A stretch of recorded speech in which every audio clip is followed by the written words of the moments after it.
Hello friends, मैं रोशन राज आप सभी का स्वागत करता हूं अपने YouTube channel make the life bright पे। दोस्तों, आज का हमारा टॉपिक है congruency of triangle and inequalities से रिलेटेड, जिसके अंतर्गत एक्सरसाइज 9A का question number first and second देखेंगे। तो चलिए दोस्तों, क्वेश्चन नंबर फर्स्ट देखते हैं। और अगर इससे पहले वाले चैप्टर से कोई भी प्रॉब्लम हो तो उस सारे चैप्टर का वीडियो अपलोड किया जा चुका और प्लेलिस्ट बनाया गया है सारे चैप्टर का। अगर आपको कोई भी दिक्कत हो तो आप प्लेलिस्ट में जाकर देख सकते हैं।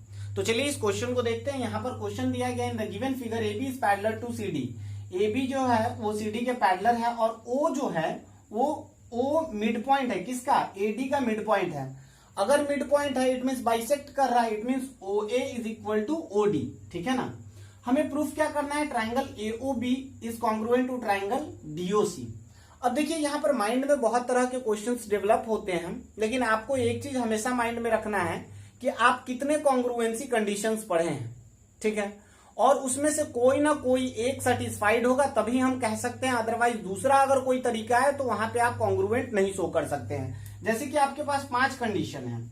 एक तो हमारा हो गया एस एस एस, ठीक है, दूसरा हो गया एस ए एस, तीसरा हमारा जो कंडीशन है वो ए एस है, चौथा हमारा कंडीशन है ए एस ए, और लास्ट हमारा जो 5 नंबर कंडीशन है वो आर एच एस है।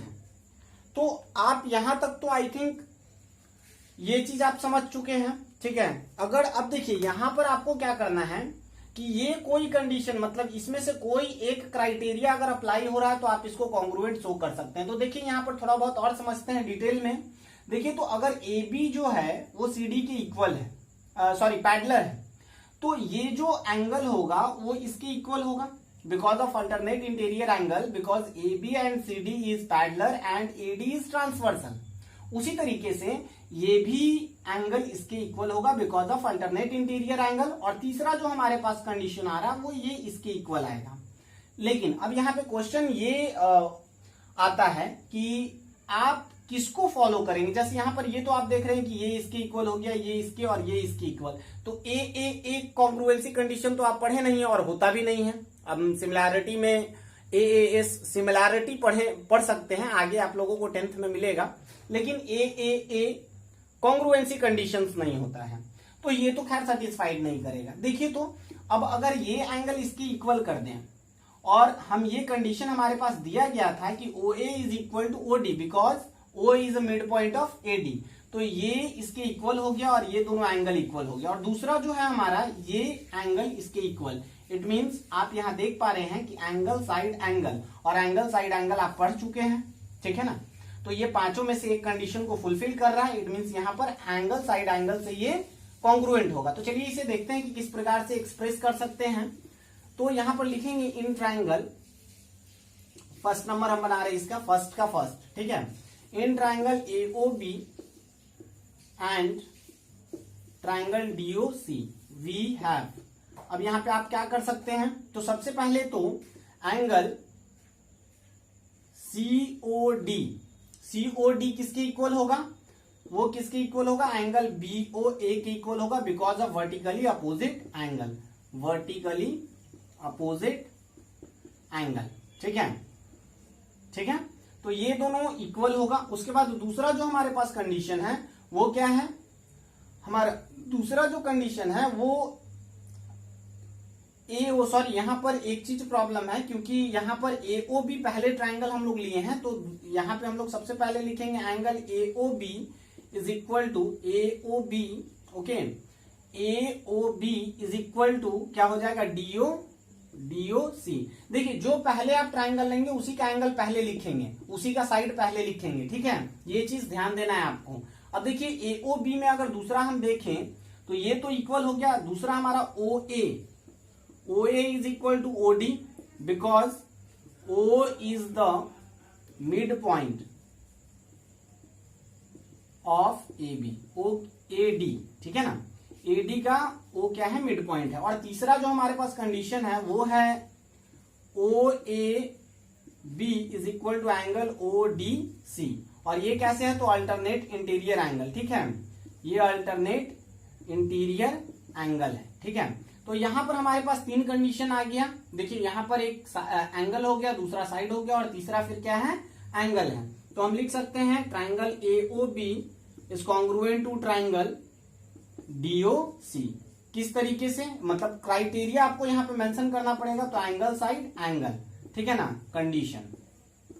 कंडीशन लिख दीजिए या क्राइटेरिया लिख दीजिए। आई थिंक यहां तक आपको समझ आया होगा। चलिए नेक्स्ट क्वेश्चन जो हमारा सेकंड नंबर है वो देखते हैं। यहां पर हमें ये भी शो करना है कि O is the mid point of BC। तो इसके लिए हम क्या CPCT का यूज करेंगे। अगर AOB COD के या फिर DOC के कॉन्ग्रुएंट हैं तो जाहिर सी बात है OB जो होगा इज इक्वल टू OC। ये कैसे, तो CPCT corresponding part of congruent triangle. और अगर ऐसा है, ठीक है, तो AB इज इक्वल टू यहाँ पे BC इज इक्वल टू क्या हो जाएगा, OB प्लस OC, ठीक है। और BC इज इक्वल टू क्या होगा, अब यहाँ पे OB OC के इक्वल है तो OB की जगह OC आप पुट कर दीजिए, OC plus OC। BC is equal to twice of OC and OC is equal to half of BC। तो यहां से हम hence we can say that hence O is the mid point of BC। अब यहां से हम कह सकते हैं कि मिड पॉइंट है, बिकॉज ये OC जो है वो हाफ ऑफ BC आया, हाफ है, इट मीन्स मिड पॉइंट है। आई थिंक आपको ये क्लियर हो गया होगा। अगर आपको कोई दिक्कत भी हो तो आप जो डिस्क्रिप्शन में व्हाट्सएप नंबर दिया गया आप वहां पे व्हाट्सएप भी कर सकते हैं, पूछ भी सकते हैं, ठीक है। चलिए इसे इरेज करते हैं और इसके बाद वाला क्वेश्चन हम लोग देखते हैं। तो चलिए स्टूडेंट्स क्वेश्चन नंबर सेकंड देखते हैं। सेकंड नंबर में दिया गया है कि in the given figure AD and BC are equal perpendicular to a line segment AB, ठीक है ना। देखिए यहां पे इस क्वेश्चन को पहले समझते हैं। AB एक लाइन है जिसपे AD और BC दो परपेंडिकुलर लाइन ड्रॉ करा गया है और दोनों इक्वल है। मतलब एक कंडीशन हमारे पास आ गया कि AD is equal to BC और ये एंगल हमारा 90 डिग्री है, ठीक है ना। हमें शो करना है कि CD बाइसेक्ट AB। हमें शो करना क्या है कि जो CD है वो बाइसेक्ट कर रहा है किसको, AB को, ठीक है ना।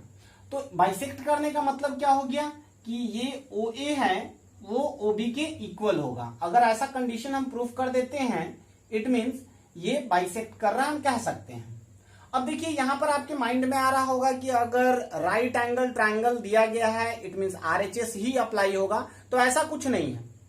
RHS कॉन्ग्रुएंसी कंडीशन क्या कहता है कि अगर दो राइट एंगल ट्राइंगल हो जिसमें उसका हाइपोटेनस और कोई भी एक साइड, जैसे कि आप समझिएगा यहां पे अगर ये राइट एंगल ट्राइंगल है, ठीक है, ये राइट एंगल ट्राइंगल है तो ये राइट एंगल ट्राइंगल तो होना चाहिए और इसका जो हाइपोटेनस है वो एक दूसरे के इक्वल होना चाहिए और इन दोनों में से कोई भी एक साइड या तो ये किसी भी दूसरे ट्राइंगल के कोई एक साइड के इक्वल हो, तब वो right angle RHS congruency condition वहां पे अप्लाई होता है। अदरवाइज आप RHS कॉन्ग्रुएंसी कंडीशन अप्लाई नहीं कर सकते हैं, ठीक है।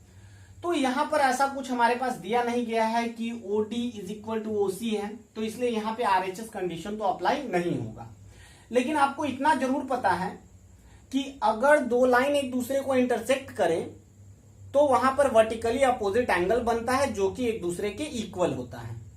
तो यहां पर AB and CD bisect AB and CD intersect at point O, और अगर इंटरसेक्ट कर रहा है तो यहां पर एंगल बनेगा ये दोनों और ये दोनों एक दूसरे के इक्वल होगा, ठीक है ना। अब देखिए तो अगर ये एंगल इसके इक्वल है और ये राइट एंगल ट्राइंगल दिया गया और तीसरा जो है AD is equal to BC, तो एंगल साइड। देखिए आप कंटिन्यू रीड करिएगा, ठीक है। जैसे कि अगर आपके पास यहाँ पे एंगल है, अगर ये साइड आ जाता तो साइड को इन्वॉल्व करते, लेकिन हमें तो वही प्रूफ करना है कि OB is equal to OA, यही तो हमें प्रूफ करना है, ठीक है ना। तो यहां पर इसको तो आप ले नहीं सकते, लेकिन एंगल के बाद दूसरा भी क्या आ रहा है, एंगल, और उसके बाद क्या आ जा रहा है, साइड आ जा रहा है। तो एंगल साइड, जो कि आप कॉन्ग्रुएंसी कंडीशंस पढ़ चुके हैं और इसको हम लोग प्रूफ भी किए हैं। तो यहां पर angle side congruency condition apply हो रहा है जिसके तहत ये दोनों कॉन्ग्रुएंट होगा, और कॉन्ग्रुएंट होगा तो हम कह सकते हैं कि OA is equal to OB। तो हम लोग डायरेक्ट प्रूफ करते हैं, ठीक है। देखिए यहां पे अगर कोई भी क्वेश्चन प्रूफ से रिलेटेड रहे, थ्योरम से रिलेटेड रहे, तो वहां पे आपको मैं बहुत सारे वीडियोस इससे पहले जो भी थ्योरम्स वगैरह का वीडियो अपलोड किया हूं उसमें सारे वीडियो में मैं ये बताया था कि गिवन लिखना है, फिर टू प्रूफ लिखना है, फिर अगर कंस्ट्रक्शंस की आवश्यकता पड़े तो कंस्ट्रक्शन लिखना है, देन आफ्टर प्रूफ करना है। तो बस मैं यहाँ लिख देता हूं कि प्रूफ हमें करना क्या है, ठीक है। हमें ये बस मैं यहाँ मेंशन कर देता हूं टू प्रूफ, ठीक है। टू प्रूफ, हमें प्रूफ क्या करना है ये आप देख लीजिए। बस हमें ये प्रूफ करना है कि OB is equal to OA, ठीक है ना। देखिए यहां पर हमें क्वेश्चन दिया गया so that CD bisect AB। Bisect it means ये दोनों को इक्वल भाग में बांट रहा है, और इक्वल भाग में बांट रहा है it means OA is equal to OB, या फिर कहिए OB is equal to OA। तो यहां पर हम टू प्रूफ और डायरेक्टली यहां से प्रूफ करते हैं। आप गिवन वगैरह लिख सकते हैं खुद से, गिवन में आप लिख दीजिएगा टू ट्रायंगल, मतलब जो भी गिवन में आपको लिखना हो तो हर हमेशा क्वेश्चन का मदद लीजिए, क्वेश्चन से आप कॉपी करने का प्रयास कीजिए, लेकिन एक प्रॉपर लैंग्वेज का यूज आपको करना चाहिए, ठीक है। तो यहाँ पे हम प्रूफ डायरेक्टली करते हैं। तो यहाँ पर हम देख पा रहे हैं कि A, या फिर पहले हम यहां पे लिखते हैं AB and CD, AB and CD intersect at point, किस पॉइंट पे? O। हेंस यहां पे देयरफॉर का आप साइन लगा सकते हैं, ठीक है। Angle AOD is equal to angle BOC, ठीक है ना। AOD is equal to BOC, या फिर अगर आपको अच्छा कोई दिक्कत नहीं है, आप AOD is equal to BOC लिख दिए। ये कैसे भाई? तो वर्टिकली अपोजिट एंगल, ठीक है। तो ये वर्टिकली अपोजिट एंगल से इक्वल हो गया। दूसरा हमारे पास कंडीशन दिया गया है कि angle A is equal to angle B is equal to 90 degree, और ये क्या है? गिवन था हमारे पास, ठीक है। और तीसरा जो हमारे पास है वो हमारा है AD is equal to BC। ये भी क्या है? गिवन है। क्वेश्चन में हमारे पास दिया गया था कि ये दोनों AD and BC are equal. तो अब देखिए, तो एंगल साइड, तो यहां पर हम लिख सकते हैं triangle AOD is congruent to triangle BOC, ठीक है ना। BOC, यहां पर जब भी आप ट्राइंगल का नेमिंग करें तो बहुत ही सही तरीके से आपको करना पड़ेगा, ध्यान देना पड़ेगा। अगर हम यहाँ पे AO पहले ले रहे हैं तो यहाँ पे BO होना चाहिए। AOD, तो यहाँ पे आप लिखेंगे BOC, ऐसा नहीं आप लिख सकते हैं कि BCO, ठीक है ना। फिर से एक बार समझिए, अगर हम लिख दें AOD तो आप ये नहीं लिखेंगे कि कॉन्ग्रुएंट टू ट्राइंगल BCO, तो ये फिर गलत हो जाएगा। हालांकि ट्राइंगल का रिप्रेजेंटेशन आप किसी प्रकार से कर सकते हैं, लेकिन कॉन्ग्रुएंसी जब भी आपको कॉन्ग्रुएंट प्रूफ करना रहे तो वहां पे ध्यान देना है, क्योंकि corresponding angle equal, corresponding side equal, तो ये CPCT का हम लोग यूज करते हैं, इसलिए ये चीज आपको ध्यान देना पड़ेगा, ठीक है। अब देखिए, अगर ऐसा है तो आप लिख सकते हैं CPCT के माध्यम से कि OA is equal to OB, ठीक है। ये कैसे? CPCT से corresponding part of congruent triangle से। हेंस अब जो हमारे पास शो करना है ये हम लिख देंगे, hence CD bisect AB। I think आपको ये समझ आया होगा, और अगर वीडियो अच्छा लगे तो please like, share and subscribe करना ना भूलें। थैंक यू, जय हिंद।